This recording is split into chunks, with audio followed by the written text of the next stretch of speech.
স্ত্রীর উপর স্বামীর কি কি অধিকার রয়েছে, এই বিষয়ে ইনশাআল্লাহ আলোচনা হবে। স্ত্রীর উপর স্বামীর কি কি অধিকার রয়েছে আল্লাহ রাব্বুল আলামিন পবিত্র কোরআনুল কারীমের মধ্যে ইরশাদ করেন, ফাসসালিহাতু কানিতাতুন হাফিযাতুন লিল গায়বি বিমা হাফিজাল্লাহ। আল্লাহ রাব্বুল আলামিন পবিত্র কোরআনুল কারীমের মধ্যে ইরশাদ করেন, উত্তম স্ত্রী হচ্ছে ওই স্ত্রী যে স্বামীর আনুগত্য করে এবং স্বামীর অনুপস্থিতিতে, স্বামী যখন ঘরে থাকে না, স্বামী যখন কোনো কাজের মধ্যে বের হয়, তখন ওই স্ত্রী স্বামীর ধন সম্পদ, স্বামীর অনুপস্থিতিতে নিজের ইজ্জতকে হেফাজত করে এবং স্বামীর ধন সম্পদকে হেফাজত করে। ওই স্ত্রী হচ্ছে সর্বোত্তম স্ত্রী।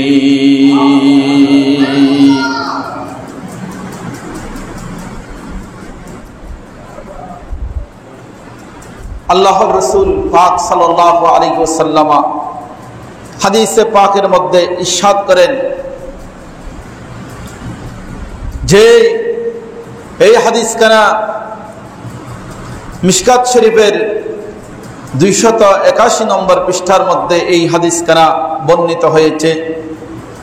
রাসূল আকরাম সাল্লাল্লাহু আলাইহি ওয়াসাল্লাম ইরশাদ করেন, ইদা সাল্লাতিল মারআতু খামসাহা ওয়া সামাত শাহরাহা ওয়া হাসানাত ফারজাহা ওয়া তাআত বালাহা দাখালাত মিন আই আবওয়াবিল জান্নাতি শাআত। আল্লাহর নবী সাল্লাল্লাহু তাআলা আলাইহি ওয়াসাল্লাম হাদিসে পাকের মধ্যে ইরশাদ করেন যে মহিলাদের জন্য জান্নাতে যাওয়া খুব সহজ। কিভাবে? আল্লাহর নবী হাদিসে পাকের মধ্যে ইরশাদ করেন, মহিলারা যখন 5 ওয়াক্ত নামাজ যদি আদায় করে এবং যদি রোজা রাখে এবং তাদের ইজ্জত আবরুকে এবং তাদের লজ্জা স্থানকে অপর পুরুষ থেকে যদি হেফাজত করে এবং যদি তাদের স্বামীর আনুগত্য করে, যে মহিলারা চাইলে জান্নাতের যে কোনো দরজা দিয়ে প্রবেশ করতে পারবে। সুবহানাল্লাহ বলেন না একটু আওয়াজ দিয়ে। মহিলারা এই কাজগুলো করলে জান্নাতের যেই কোনো দরজা দিয়ে সেই চাইলে জান্নাতের মধ্যে প্রবেশ করতে পারবে। উচ্চ আওয়াজ দিয়ে বলুন না সুবহানাল্লাহ। রাসূল করিম সাল্লাল্লাহু আলাইহি ওয়াসাল্লাম হাদিসে পাকের মধ্যে ইরশাদ করেন, খায়রুন নিসাই আল্লাতী তাসরুহু ইযা নাযারা ওয়া তুতিউহু ইযা আমারা ওয়া লা তুখালিফুহু ফি নাফসিহা ওয়া লা মালিহা বিমা ইয়াকরাহু। আল্লাহর নবী হাদিসে পাকের মধ্যে ইরশাদ করেন, উত্তম স্ত্রী হচ্ছে ওই স্ত্রী যার দিকে স্বামী যদি তার দিকে দেখে, তার দিকে দৃষ্টিপাত করে, তাহলে সাথে সাথে ওই স্ত্রী স্বামীকে খুশি করে দেয়। এবং স্বামী যখন তাকে কোনো কাজ করার জন্য কোন বিষয়ে যখন আদেশ করে, হাদিসে পাকের মধ্যে আসতেছে ওই আদেশকে সাথে সাথে পালন করে।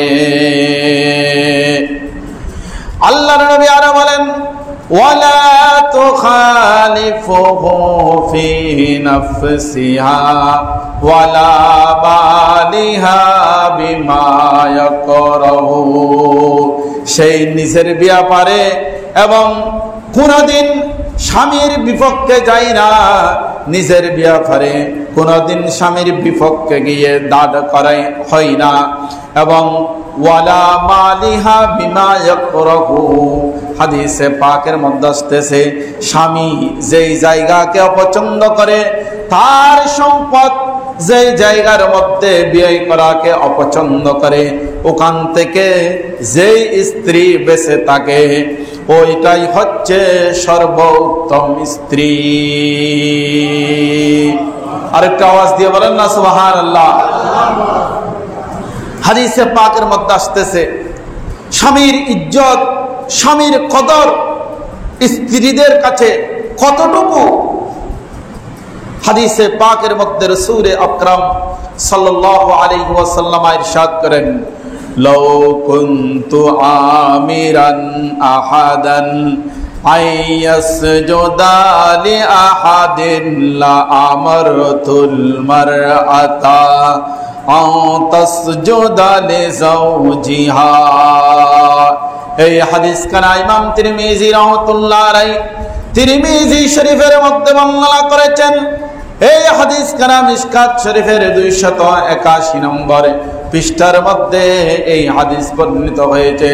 আমার রাসূল করিম সাল্লাল্লাহু আলাইহি ওয়াসাল্লাম ইরশাদ করেন, আই দুনিয়ার মহিলারা, আই দুনিয়ার স্ত্রীরা, তোমরা শুনে রাখো, আমি যদি কাউকে যদি কোনো সময় সিজদা করার জন্য যদি আমি আদেশ দিতাম, আল্লাহ নবী ইরশাদ করতেছেন যে স্বামী তোমাদের কাছে কত বড় সম্পদ, ইজ্জত, কত বড় ইজ্জত বলা, কত বড় মর্যাদা বলা, কত বড় সম্মানী স্বামী তোমার কাছে, যে সিজদা একমাত্র কার জন্য? একটু আওয়াজ দিয়ে বলেন না, কার জন্য?